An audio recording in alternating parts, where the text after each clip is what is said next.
Nah, selanjutnya langsung aja nih kita membahas mengenai produksi ya. Bagaimana sih produksi yang sesuai dengan Islam ya? Tadi kan kita sudah membahas mengenai mikroekonomi Islam. Selanjutnya kita akan membahas mengenai produksi. Ada nggak sih kira-kira produksi yang sesuai syariah itu seperti apa sih? Produksi yang Islami itu yang seperti apa? Produksi yang sesuai dengan tuntunan Allah itu yang seperti apa? Ya. Jadi gini teman-teman ya, dalam proses produksi, dalam memproses suatu barang ya, hal pertama yang produksi yang sesuai syariah adalah kita dilarang untuk memproduksi dan memperdagangkan komoditas yang tercela karena bertentangan dengan syariah ya, atau di sini barang-barang yang haram ya. Kita di sini dilarang untuk memproduksi, untuk memperdagangkan barang-barang tercela atau barang-barang haram. Seperti apa? Seperti hammer.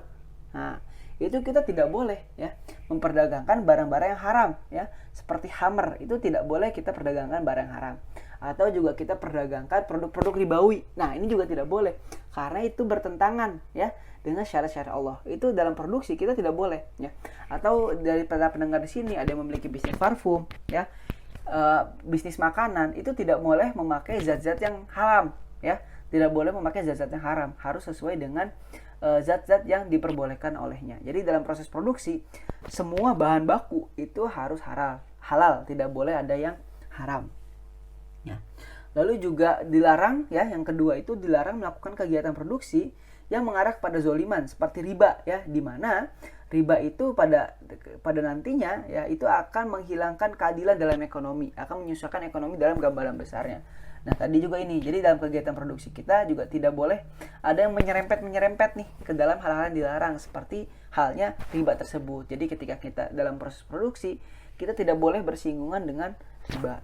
Nah, lalu dalam proses produksi ya, kita sebagai produsen, Islam itu ternyata mengatur loh, memberikan hak karyawan untuk segera dibayarkan kan ya.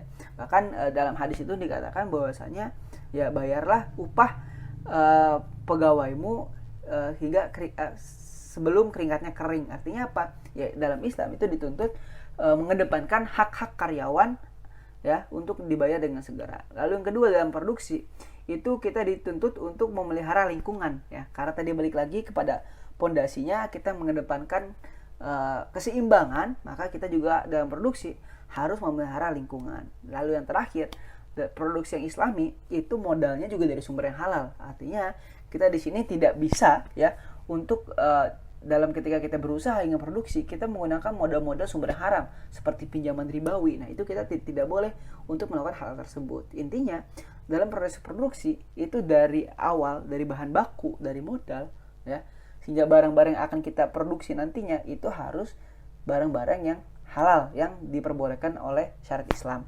seperti itu. Nah, lalu kalau untuk distribusi itu seperti apa sih Kak? Nah, untuk distribusi yang Islami itu seperti apa? Nah, kalau untuk distribusi yang Islami, ini menarik nih. Ternyata lagi-lagi Allah telah membahasnya di dalam Al-Quran, tepatnya di surat Al-Hasyr ayat 7 ya. Yang mana artinya berbunyi, apa saja harta rampasan dalam kurung fai yang diberikan Allah kepada Rasulnya dari harta benda yang berasal dari penduduk kota-kota, maka adalah untuk Allah, untuk Rasul, kaum kerabat, anak-anak yatim, orang-orang miskin, dan orang-orang dalam perjalanan. Supaya harta itu jangan beredar di antara orang-orang kaya saja ya, di antara kamu. Apa yang diberikan Rasul kepadamu maka terimalah, dan apa yang dilarang bagimu maka tinggalkanlah, dan bertakwalah kepada Allah, sungguhnya Allah amat keras hukumannya. Nah, menarik banget ini di surat Al-Hasyr bahwasanya secara tegas di sini dikatakan bahwasanya jangan sampai harta itu hanya beredar di antara orang-orang kaya saja di antara kita. Nah, jadi prinsip dalam distribusi ekonomi Islam adalah prinsip distribusi yang berkeadilan ya. Bukan artinya sama rata, tapi sesuai dengan hak-haknya. Nah, maka dalam Islam konsep distribusinya itu ada yang namanya infak, zakat, sedekah. Nah, tujuannya untuk apa? Karena dengan adanya zakat, infak, sedekah itu akan mendorong mendorong bahwasanya ekonomi ya, dalam pendistribusian ekonomi itu tidak bergerak hanya di antara orang-orang kaya saja ya. Menurut satu riset di dunia sekarang ini bahwasanya yang menguasai kekayaan di seluruh dunia itu cuma 1% dari jumlah orangnya.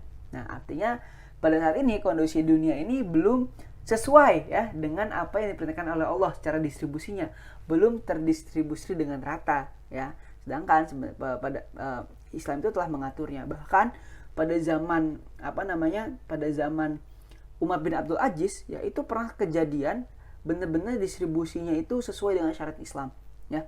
Buktinya apa? Buktinya pada zaman beliau, di zaman kejayaan beliau, itu hingga sulit ya, pemerintah itu beliau sulit untuk mencari orang yang ingin menerima zakat karena semuanya sudah merasa cukup, semuanya sudah sudah merasa cukup, sudah inilah ibaratnya sudah sejahtera gitu semuanya ya. Bahkan sampai bingung untuk yang penerima zakat. Kalau sekarang kan banyak banget yang mau menerima zakat, kalau dulu kebalikan. Karena apa? Karena pada saat itu distribusinya sudah benar-benar sesuai dengan syariat Islam, di mana menambahkan zakat, infak, sedekah. Dan juga dalam distribusi juga dalam Islam ada warisan. Nah, warisan ini juga salah satu bentuk distribusi dalam Islam ya. Lalu kalau kita ingin usaha ya, misalkan dari teman-teman di sini ada yang kerja ataupun ada yang memiliki usaha. Nah, salah satu hal distribusi yang Islami yang pertama adalah dilarang untuk menimbun. Nah, contohnya apa ya? Menimbun ini kalau dalam bahasa muamalah kita sebut dengan ihtikar ya. Tapi simpelnya gini, teman-teman sadar nggak sih kalau ketika menjelang Lebaran atau di hari-hari tertentu, misalkan harga-harga minyak naik ya, harga minyak naik, BBM naik. Nah, ternyata usut punya usut ya, itu ada pengepul-pengepul yang sengaja menimbun yang untuk menjaga, untuk menahan ya agar kekurangan. Ketika barang-barang itu kurang, maka harga akan naik. Banyak orang yang mau lah, saya mau beli berapapun asal dapat barangnya. Nah, ketika itu baru dijual. Nah, itu salah satu yang dilarang oleh Allah.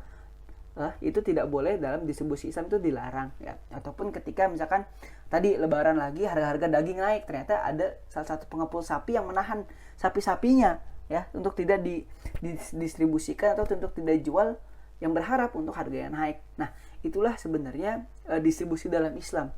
Bagaimana distribusinya harus berkeadilan, harus mengedepankan tidak boleh hanya mengalir kepada orang-orang kaya saja, dan juga tidak boleh adanya penimbunan barang. Nah, lalu bagaimana sih Kak konsumsi untuk sesuai syariah? Tadi kan kita udah membahas produksi dan juga udah membahas mengenai distribusi. Nah, ini sekarang kita bahas secara konsumen ya. Secara kita sebagai individu, bagaimana sih konsumsi yang sesuai syariah? Nah, ternyata konsumsi yang sesuai syariah itu sudah juga diatur dalam surat Al-Maidah ayat 87 dan 88, yang intinya apa? Konsumsi ketika kita mengonsumsi, kepuasan kita itu akan bertambah jika kita mengonsumsi lebih banyak barang halal dan mengurangi konsumsi barang haram. Nah, artinya apa? Konsumsi dalam Islam adalah mengoptimalkan sebanyak-banyaknya barang halal yang masuk ke dalam tubuh kita, barang halal yang kita beli ya. Lalu juga dalam Islam, dalam hal konsumsi, kita harus dapat teman-teman membedakan mana kebutuhan dan keinginan ya. Jadi kita harus bisa membedakan mana kebutuhan dan mana keinginan, agar apa? Kita bisa bijak dalam mengonsumsi suatu barang. Karena dalam Islam nih ya, itu kita tidak boleh yang namanya tabzir ya, atau melakukan kemubaziran ya. Tidak boleh berboros-boros ya. Makanya kita harus bisa membedakan mana nih yang menjadi kebutuhan kita, mana nih yang menjadi keinginan. Contoh, di kala pandemi saat ini ya, kita pingin nih beli barang-barang mewah ya. Tapi ingat, pandemi ini lagi susah, kita nggak tahu sampai berapa bulan lagi uang kita bisa bertahan. Nah, kira-kira ingin membeli barang-barang mewah itu kebutuhan atau keinginan? Nah, jadi dalam konsumsi, sebelum membeli sesuatu, kita harus mempertanyakan hal itu ya. Apakah yang akan kita beli ini kebutuhan atau keinginan? Seperti itu. Yang kedua adalah membelanjakan harta kita dalam kebajikan. Dari dalam Islam ya, ketika kita mengonsumsi suatu barang ya, kita harus disarankan, emang kita yang perlu sebenarnya untuk membelanjakan harta kita ke dalam hal-hal yang baik. Nah, seperti contohnya ya, dalam Islam itu kita wajib untuk mengeluarkan teman-teman 2,5% dari harta kekayaan kita ketika sudah masuk zakat. Nah, artinya di sini adalah ada konsumsi wajib nih yang harus kita berikan ya, berupa zakat. Ya, nanti zakat ini adalah untuk didistribusikan lagi agar harta itu tidak mengalir di antara orang-orang kaya saja ya. Seperti itu salah contoh selanjutnya dari konsumsi dalam Islam. Nah, lalu selanjutnya ini akan sedikit membahas mengenai rumus ya. Kalau teman-teman dulu pernah belajar mengenai rumus konsumsi konvensional, yang rumusnya itu Y sama dengan C tambah S, artinya pendapatan itu sama dengan, jadi apa yang kita dapatkan ya. Kalau kita mau mengukur pendapatan kita itu sama dengan kita ukur nih berapa uang yang kita konsumsi ditambah berapa uang kita tabung. Misalkan kita konsumsi 800.000, nabung 200.000, berarti pendapatan kita 1 juta. Ya. Namun dalam Islam terdapat sedikit perbedaan ya, yang dimana pendapatan itu sama dengan konsumsi ditambah infak ditambah tabungan. Jadi di sini ada sisi infak dalam teori rumus mikroekonomi Islam. Jadi ada sisi infak karena kita tadi diwajibkan ya untuk adanya zakat, adanya sedekah seperti itu.